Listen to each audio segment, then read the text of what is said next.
নমস্কার বন্ধুরা, লিলি রান্নাঘর চ্যানেলে সবাইকে স্বাগত জানাই। আমি লিলি। আজকে আমাদের বাড়ির 2 কেজি ওজনের একটা কাতলা মাছ এনেছে। মাছটা কিন্তু খুবই বড়। আমি মাছটা কেটে ধুয়ে নিয়ে চলে এসেছি। এতগুলো মাছ তো আজকে রান্না করব না, অনেকগুলো মাছ। আমি এর মধ্যে থেকে কয়েক পিস নিয়ে নেব মাছ। আমি আজকে রান্না করব, আজকে এতটুকুই রান্না করব। রান্নাটি কিন্তু একদমই সিম্পল বন্ধুরা, খেতে কিন্তু খুবই ভালো লাগে। মাছগুলো আমি নুন হলুদ আর সামান্য একটু লঙ্কার গুঁড়ো দিয়ে আমি কিন্তু ভেজে নেব লাল লাল করে। রেসিপিটা ভালো লাগলে বন্ধুরা লাইক শেয়ার করুন, কমেন্ট করে বলুন কেমন হয়েছে। আর যারা আমার চ্যানেলে নতুন বন্ধুরা তারা অবশ্যই সাবস্ক্রাইব করে রাখুন এরকম সুন্দর সুন্দর সিম্পল ভিডিও পেতে। আমি বন্ধুরা সবসময়ের জন্য রান্নাটি করি অল্প তেল মশলা বা একদম সিম্পল করে রান্না করি। আপনারাও যদি চান এরকম সিম্পল আর সুস্বাদু রান্না, তাহলে অবশ্যই সাবস্ক্রাইব করে আমার পাশে থাকুন এরকম সুন্দর সুন্দর ভিডিও দেখতে।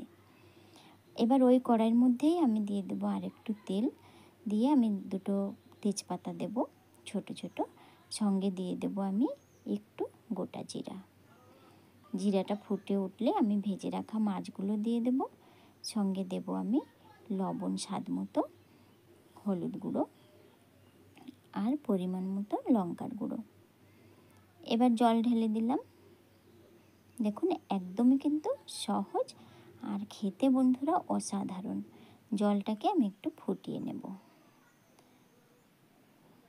এবার একটা শুকনা খোলাতে দেখুন আমি কিছুটা জিরা, 3টে এলাইচি আর 2 টুকরো দারচিনি শুকনো খোলায় আমি কিন্তু ভেজে নেব। এদিকে জলটা ফুটে গেছে। আমি সরু সরু করে কেটে রেখেছি বেগুনগুলো আমি কেটে কিন্তু জলের মধ্যে রেখেছিলাম।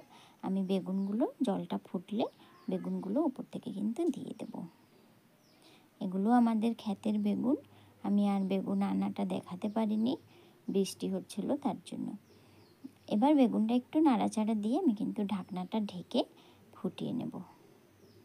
ফিরে এলাম কিছুক্ষণ পর। দেখুন বন্ধুরা খেতে কিন্তু অসাধারণ এই রেসিপিটা। আপনারা বাড়িতে অবশ্যই একদিন ট্রাই করবেন, দেখবেন খুবই ভালো লাগবে। ফুটে গেছে। এবার এগুলো যে ভেজে নিয়েছি শুকনো খোলাতে, এগুলো আমি গুঁড়ো করে নেব। গুঁড়ো করে আমি কিন্তু তরকারির উপর থেকে আমি ছড়িয়ে দেব আর আলতো হাতে আমি একটু নাড়াচাড়া দিয়ে দেবো। কেননা মাছ দেওয়ার পর আমি ঢাকনা চাপা দিয়ে রান্না করেছি, মাছগুলো কিন্তু খুব সুন্দর নরম হয়ে গেছে। তার জন্য আলতো হাতে নাড়াচাড়া দিয়ে আমি কিন্তু তরকারিটা নামিয়ে নেব।